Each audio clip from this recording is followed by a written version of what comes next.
Good morning. I was so thrilled last night to meet so many people who are not doctors. I'm a surgeon, and I think I represent the only surgeon on this two-day program, and so I'm going to talk to you a little bit about surgery and what I see as a surgeon. And I would like to say that surgeons can be compassionate despite all perceptions. There are one or two of us who would like to believe that that's the case. But if Tom Friedman is right, that the world is hot, flat, and crowded, there's a lot that we have to do, all of us, in order to provide care for our patients. And a lot of the kind of care that patients need is surgery.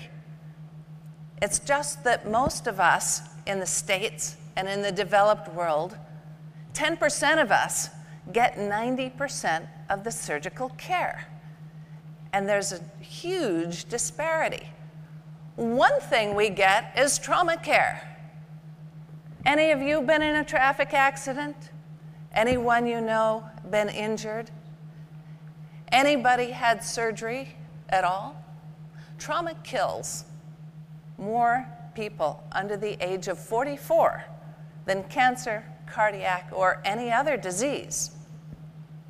And worldwide, trauma kills more people than TB, malaria, or HIV combined. And most of the people who die because of trauma are in the developing world. These people are in Africa, in Asia, in Indonesia, in places where there's very little for prevention of traffic-related injuries and accidents. And for all the people who die of traffic-related injuries, there is a pyramid of people who are injured. So, who takes care of these people? Surgeons. The average American has 9 operations in a lifetime. And you think about those, some of them are big, some of them are little. Maybe you were born by cesarean section, so you had an operation before you were actually up and walking around. Perhaps you had a circumcision. I didn't have one, but there are people who do have these. I'm a urologist. There are operations that we have throughout our lifetime, even before we get to be older. And we have all the surgery that goes with the non-communicable diseases. Think about the cancer. How do you diagnose cancer? If you diagnose cancer without a biopsy, it's an unusual thing. So we all have operations, and we all depend on surgery. Well, where are the surgeons? You know, are they all here? Are they all around the world? To provide even the same number of surgeons in East Africa that there is in Canada would require training 42,000 of them. Well, training 42,000 surgeons is a long, expensive process. And how are we going to do it? Do we need to do it? That's a question we need to think about. Can we do it differently? Can we consider innovative ways to provide surgical care for the people who need it? I think we can, and I think we need to think about new ways to do it. We need disruptive technology. I know some of you were here last year when Clay Christensen talked, and Clay Christensen is the guy who popularized this term disruptive technology. I actually thought it was a little confusing when I first heard it, but really what it means is an acute change of course, a new way of thinking, a disruption of the old paradigm of thinking about technology for surgery. So we need new technology, we need new education, and we need whole new practice models if any of us are going to get the care we need next time we're in a big car wreck. So not having insurance is one thing, but not having a surgeon is something altogether different. And it requires really a whole team of people. It requires people beyond doctors and nurses. It requires engineers. Who invented seat belts? These were not doctors. Seat belts are the #1 preventive thing that has made driving a car safe in the United States. And if you read the newspaper in the last couple of days, automobile accidents and injuries and deaths are at an all-time low in the United States. The single most effective preventive measure was the seatbelt, and those were engineers that developed it. Of course, it took about 20 years to get it accepted and actually into law in the United States. But in Africa, if you get into a car, and most of the cars in Africa, by the way, come from the United States, and they're shipped over on containers, and most of them wouldn't pass inspection here. So if you get into a car, as I did in Tanzania not too long ago, we were coming down Kilimanjaro, and I was in this car with a bunch of surgeons. We were all working together, and we'd been out for dinner, and we're coming down the hill, and the headlights go out, and it's dark. I mean, they don't have any street lights. And if we had hit a tree or a pedestrian, we would all have been toast. And that would have taken out all of the surgeons for that particular hospital in Moshi, Tanzania, and that would have been that for the care in that particular region, not to mention me, because I was in the car. So engineering for prevention is really critical. Well, then there are other issues, the social issues, the business issues. Say I'm a surgeon, and I'm working in Mongolia. And I know that I need, in order to do a particular kind of operation that people need, I need a catheter. They don't have catheters there. How are they going to get a catheter? Who supplies catheters? Those are business people. And the business people need to find a way to talk to the surgeons so that the surgeons could tell the business guys that, hey, we need catheters. The business guys can look out in the world and say, well, okay, are these manufactured in the States, in Pakistan, somewhere out there in Korea? How are we going to get these things? And we need to develop legal models for it. So transforming surgery worldwide is a collaborative approach. High tech with robots is not going to cut it in places where people are still bagging their small children when they come into the emergency room with a hand ventilator until they are so tired that they give up. We need to look at the ethics. Should technology drive surgery? Is surgery good? Well, we in the States seem to think surgery is good and technology is good, but that's not quite true in a lot of other places. At the World Health Organization, you can talk to a lot of public health people who believe that technology maybe is not good. And does the benefit justify the cost? We don't know this until we know what it really does cost.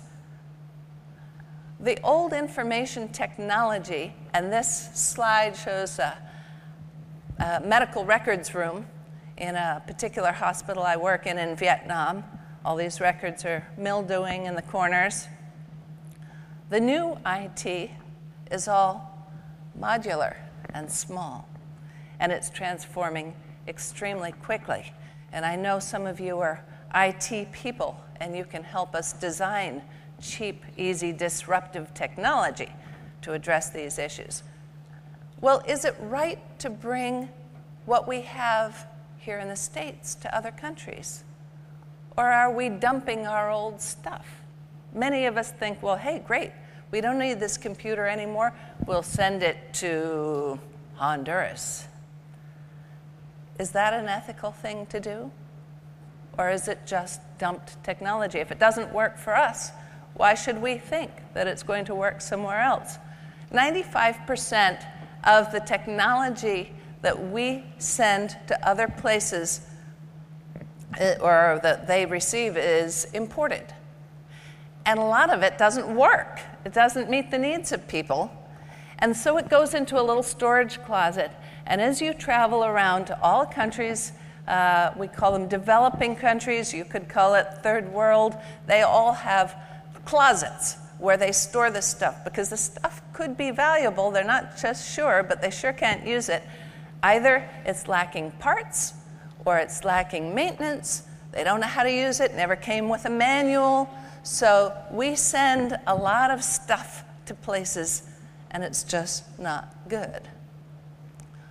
On the other hand, to drive health improvements, it's not really wealth, but technology, at least in surgery, does drive improvements, and innovation and diffusion can do that.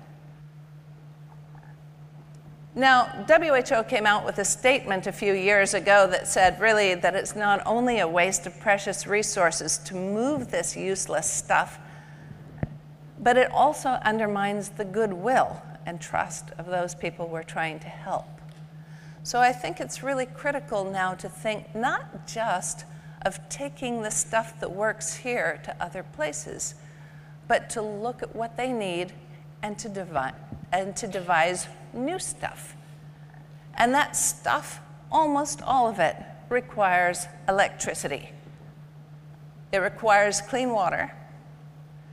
We would like to have some biohazard disposal because if you don't already know, hepatitis B is a tremendously big problem in places where biohazards are not well disposed of and needles are used again and again. It's not just HIV, but hepatitis B is rampant in many places in Africa and in the Eastern Europe. Instrument sterilization, checklists, these are all safety measures. But a lot of them are hinging on energy poverty. Energy poverty is not a trivial problem. The Netherlands today produces as much electricity as all of sub-Saharan Africa, except for South Africa. So standing up here on the stage with all these lights going on,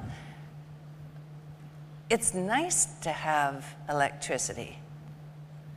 If you're operating in Jos, Nigeria, in the middle of the night, on a child who's come in with typhoid perforation of the bowel, and the lights go out, what do you do? Well, you can see here who's got the electricity and who doesn't. And who's got it is us. And some European countries and a smattering of Asian countries. And the people who don't have electricity are mostly in sub-Saharan Africa. But for healthcare, we know we need it. We need lights, we need refrigeration, sterilization, cautery, almost everything we need to really maintain a level of healthcare requires some electricity. And in Nigeria alone in 2007, this is an operating room where I work, only 19 of the 79 power plants actually did work. And blackouts did cost the country up to about $1 million annually. It particularly hurts the women and children. It's the women who are usually cooking over the coal fires. It's the children who burn themselves on those fires. And it's the lack of electricity that prevents people from actually studying when it gets dark, and the lack of education or the inability to continue to study past the dark limits certain access to the resources of education. Well, we know that there are better ways to do this. And I show a picture here of Solar Hospital. One of them is Sick Kids in Toronto, which has recently installed solar water. And I know there are architects here, and I think it's just splendid that you are, because we need you. We need you to think about how we can design hospitals that incorporate natural light, that use solar for water and for generation of electricity where that's appropriate and economically feasible. We need to start thinking about our environment in order to be able to provide the best care we can for people. And this idea of leapfrog or disruptive technology really does enable people in many different contexts to move forward and to help care for their own patients, their own families. Extreme affordability is something we can look at. Do things need to cost as much as robots do at more than $1 million a piece? Or can we start designing things to be just so darn cheap that everybody should have them? There's no good reason things should be as expensive as they are. And at Stanford, for example, they are now designing entrepreneurs for extreme affordability. Minimally invasive surgery is one thing that can do this. And here in Mongolia are doctors doing laparoscopic surgery. We know that when the advisors and instructors have gone, and the external support has even dried up, the community, even in this gare in Mongolia, will be left to depend on its own self-reliance. So is surgery cost-effective? It can be. It can be cost-effective if it's well-designed. And it can be just as cost-effective as treating for vaccines for measles and TB. It can work as foreign policy, if you think in foreign policy terms, but there's no allocation for that, whereas there is for HIV. Is there a business model? There could be. On the one side, sustainable nonprofit, and on the other side, for-profit. There are business models that can work, and disruptive education as well. Virtual courses, video libraries, and even mobile urology academies. All of these things can be used and brought to bear depending on where they're needed. You can fly people in on airplanes, you can take them in on boats. Surgery can be done many places. And private practice, although it's seen by a lot of people as being a way for doctors to make millions of dollars, in most places that's really not true. It does support academics, and in certain places in the world, it is the only thing that will keep doctors from migrating out of the places where they work. In Kenya, you ask the graduating medical students what they're doing when they are finished, they say, we're going to South Africa.